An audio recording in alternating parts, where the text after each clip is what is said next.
깊은 밤이었다. 시계 초침이 11시 47분을 가리킬 때 서울의 한 아파트에서는 적막한 침묵이 흘렀다. 김재우는 손에 든 망치를 내려다보았다. 무거운 철제 도구가 그의 떨리는 손 안에서 차갑게 빛났다. 맞은편에는 아내 수연이가 있었다. 그녀의 얼굴에는 공포와 분노가 뒤섞여 있었다. 이 돈은 내 거야. 재훈의 목소리가 떨렸다. 내가 딴 거라고. 당신이 우리 가정을 망쳤어. 수연이 절규했다. 망치가 공중에서 멈춰 있었다. 두 사람 사이의 시간도 멈춘 듯했다. 그러나 그 순간이 지나고 몸싸움이 벌어졌다. 의자가 넘어지고 물건들이 바닥에 흩어졌다. 그리고 정적이 찾아왔다. 그날 밤 한 사람이 죽었다. 7억 8천만 원 한 장의 복권이 불러온 비극이었다. 6개월 전 모든 것이 평범했던 때로 돌아가 보자. 김재우는 매주 목요일이면 어김없이 집 근처 복권 판매점을 찾았다. 10년간 한결같이 지켜온 습관이었다. 같은 번호로, 같은 시간에, 같은 마음으로. 건설회사 현장 관리직으로 일하는 그는 늘 돈에 쪼들렸다. 월급 300만 원으로 전세 대출금, 생활비, 민지 학원비를 감당하기에는 턱없이 부족했다. 매달 말이면 통장 잔고를 확인하며 한숨을 쉬었다. 언제나 마이너스 직전이었다. 아침마다 현장에 나가면서 그는 생각했다. 언제까지 이렇게 살아야 할까? 50대가 되어도 여전히 빚더미에 앉아있을 자신의 모습이 그려졌다. 그래서 복권을 샀다. 유일한 희망이었다. 이번 주도 같은 번호세요? 판매원이 익숙한 듯 물었다. 네, 늘 하던 거로요. 7, 14, 21, 28, 35, 42. 민지의 생일과 결혼기념일을 조합해 만든 번호였다. 재우는 복권을 주머니에 넣고 집으로 향했다. 기대는 하지 않았다. 20년 동안 4등 한 번이 전부였으니까. 그런데 그날 저녁 TV에서 추첨 방송이 나올 때였다. 로또 제천 90회 추첨을 시작합니다. 첫 번째 번호는 7번. 재훈이 복권을 꺼내보았다. 7번이 있었다. 두 번째 번호 14번. 심장이 뛰기 시작했다. 세 번째 번호 21번. 여보. 재훈이 부엌에 있던 아내를 불렀다. 잠깐 와봐. 수연이 앞치마를 두른 채 거실로 나왔다. 왜? 네 번째 번호 28번, 다섯 번째 번호 35번, 그리고 여섯 번째 마지막 번호는 42번입니다. 복권이 재훈의 손에서 떨어졌다. 두 사람은 서로를 바라보며 숨을 멈췄다. 여보, 이거. 수연의 목소리가 떨렸다. 1등이야. 우리가 1등이야. 그들은 부둥켜 안고 울었다. 20년간의 가난이, 대출의 압박이, 딸 교육비 걱정이 한순간에 사라지는 듯했다. 7억 8천만 원. 그들 인생 최대의 행운이었다. 그날 밤 두 사람은 새벽까지 잠들지 못했다. 미래를 그렸다. 빚을 갚고 딸에게 더 나은 교육을 시키고 새 집을 마련하는 꿈을. 하지만 큰돈은 사람을 바꾼다.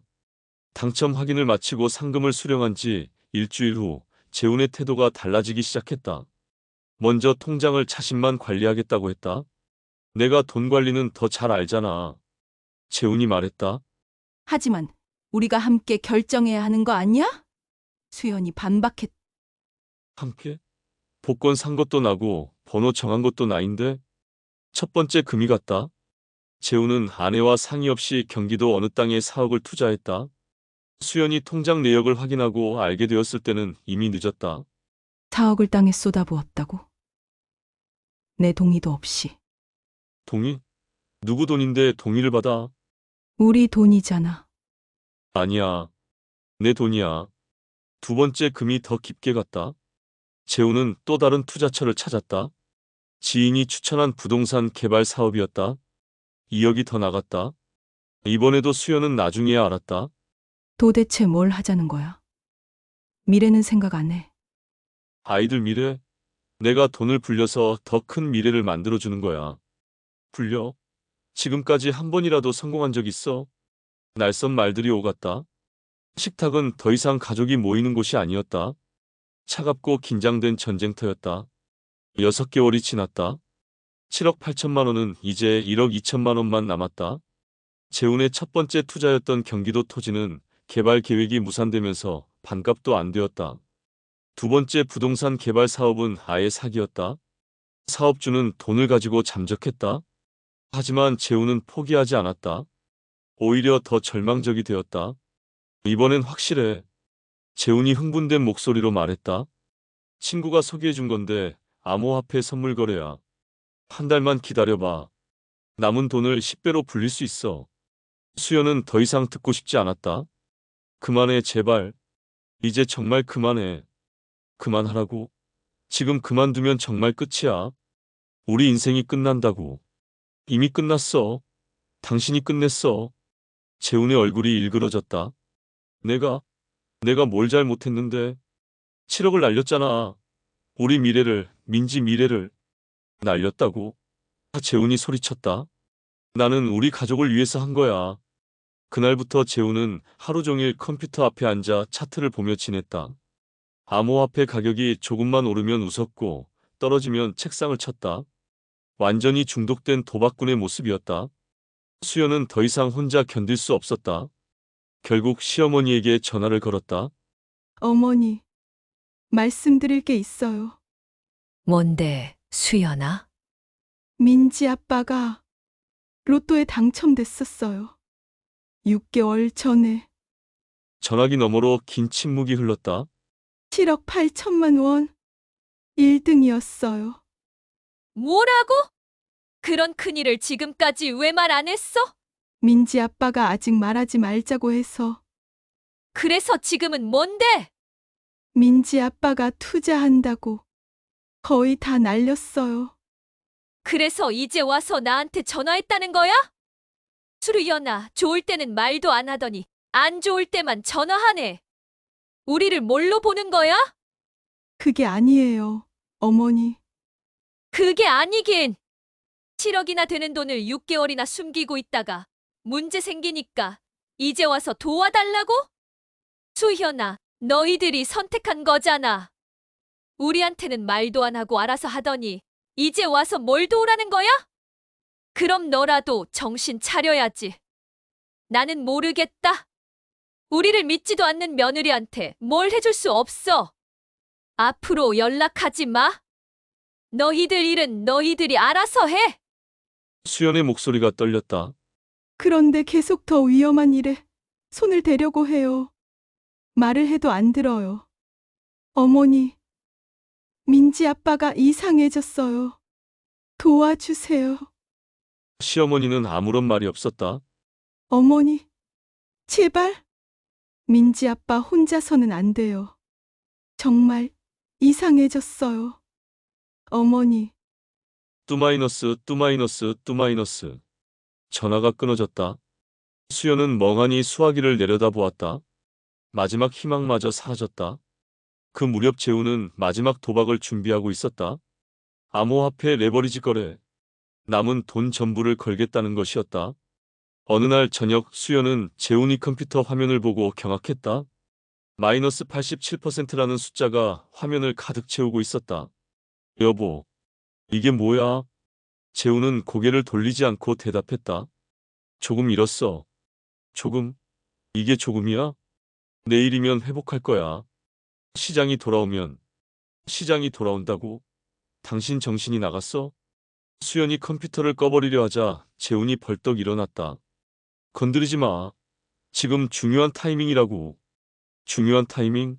돈이 다 사라져 가는데? 사라진 게 아니야. 투자하는 거야. 투자? 이건 도박이야, 도박. 그날 밤이 재앙의 시작이었다. 재훈은 술에 취해 집으로 돌아왔다. 그의 마지막 거래도 실패했다. 7억 8천만 원이 모두 사라졌다. 다 끝났어. 재훈이 중얼거렸다. 정말 다 끝났어. 수연은 통장 잔고를 확인했다. 23만 원. 이것이 전부였다. 이제 어떻게 살아? 수연의 목소리가 떨렸다. 민지는? 우리는?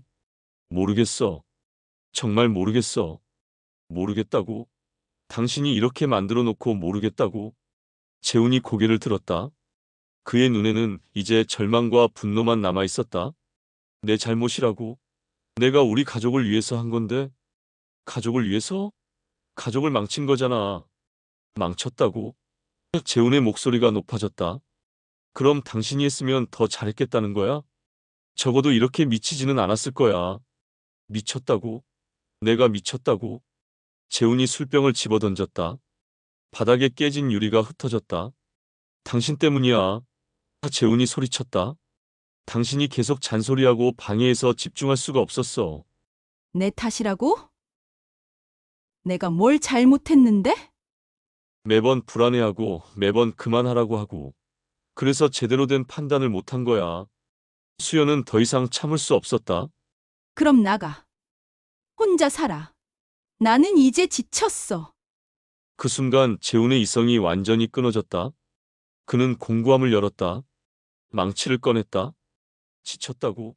누가 더 지쳤는 줄 알아? 수연이 뒤로 물러났다. 재훈의 눈에서 광기를 읽었다. 여보, 망치를 내려놓아. 내려놓으라고? 재훈이 망치를 들어 올렸다. 이제 와서 무서워? 제발. 정신 좀 차려. 정신 차리라고? 재훈이 비웃었다. 20년간 정신 차리고 살았는데 뭐가 남았어? 아무것도 없어.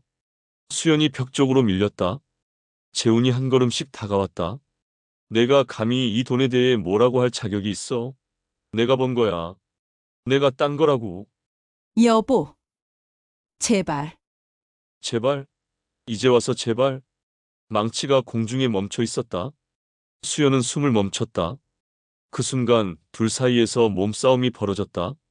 수연은 살기 위해 몸부림쳤다. 재훈의 손에서 망치를 뺏으려 했다. 순간 망치는 수연의 손에 쥐어졌다. 공포와 분노, 그리고 6개월간 쌓인 절망이 폭발했다. 망치가 공기를 가르며 내려왔다. 한 번, 두 번, 세 번. 재훈은 바닥에 쓰러졌다. 다시 일어나지 않았다. 수연은 망치를 떨어뜨리고 그 자리에 주저앉았다. 손이 떨렸다. 온몸이 떨렸다. 정적이 흘렀다. 행운의 복권이 남긴 마지막 선물은 죽음이었다. 사건은 곧 언론의 주목을 받았다. 로또 1등 부부의 비극이라는 제목으로 연일 보도되었다. 수연은 구치소에서 변호사와 마주했다. 정당방위를 주장할 겁니다. 변호사가 말했다. 남편이 흉기로 위협했고 부인이 살기 위해 어쩔 수 없이 한 행동이라고. 하지만 법정은 냉정했다. 첫 번째 공판에서 검사는 치밀하게 준비한 논리를 펼쳤다. 피고인 김수연은 남편이 로또 당첨금 7억 8천만 원을 모두 탕진하자 이를 되찾기 위해 계획적으로 살해했습니다. 판사가 물었다. 그 근거는 무엇입니까? 피고인은 당첨 사실을 6개월간 주변에 알리지 않았습니다. 심지어 시어머니에게도 말하지 않았죠. 이는 돈을 독점하려는 의도였습니다. 검사는 계속했다. 그리고 사건 당일 피고인은 남편에게 혼자 살라고 말했습니다. 이는 이혼을 통해 재산을 분할받으려던 계획이 실패하자 살해를 결심한 것으로 해석됩니다. 재판부는 고개를 끄덕였다. 주심 판사가 말했다. 피고인 측에서는 어떻게 보십니까? 변호사가 일어났다. 피고인은 남편이 폭력으로부터 자신을 보호하기 위해 어쩔 수 없이 잠깐. 판사가 끼어들었다. 피고인이 시어머니와의 통화에서 민지 아빠가 이상해졌다고 말했다고 하는데 정작 도움을 요청한 것은 돈이 거의 다 떨어진 시점이었습니다. 그전 6개월간은 왜 아무에게도 말하지 않았죠? 변호사가 당황했다. 그것은 그리고 피고인은 남편이 망치를 든 후 여러 차례 타격을 가했습니다. 첫 번째 타격 후에도 멈추지 않았다는 것은 단순한 정당방위가 아니라는 의미 아닙니까? 검사가 추가했다. 더욱이 피고인은 범행 후 신고하지 않고 현장에 그대로 앉아 있었습니다. 이는 죄책감보다는 계획이 성공했다는 만족감으로 해석할 수 있습니다. 배심원들의 표정이 굳어졌다. 두 번째 공판에서 수연이 직접 증언했다. 저는 정말 무서웠어요. 남편이 망치를 들고 위협했어요. 저는 그냥 살고 싶었을 뿐이에요. 하지만 검사의 반대 신문이 시작되었다.